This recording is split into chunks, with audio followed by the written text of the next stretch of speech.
đàn ông ai không có lòng tham. Mặc dù có em nhưng vẫn nhìn người ta.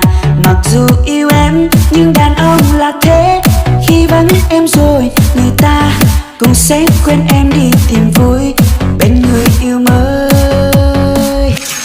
Thật lòng anh cũng như bao gã đàn ông, tình yêu với anh không biết lựa chọn ai. Ngày nào yêu em nhưng giờ đây thì khác. Trong trái tim anh dường như đã hết yêu thương như ngày xưa. Người ơi có biết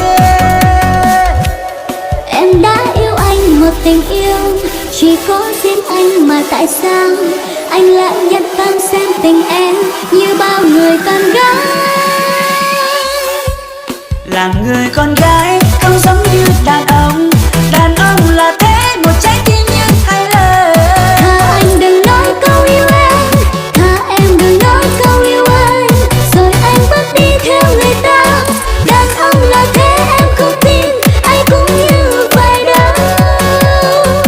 Tình anh chia sớt đâu chỉ riêng mình em. Giờ em đã biết người có yêu như ban đầu. Đàn ông là thế ngay em tin, đàn ông chỉ biết tham lòng thôi.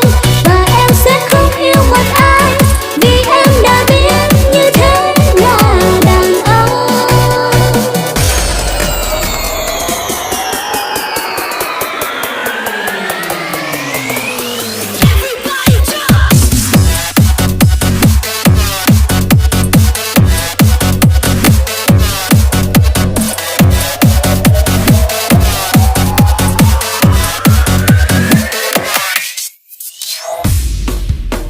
Giờ níu kéo cũng sẽ không làm em quay trở lại.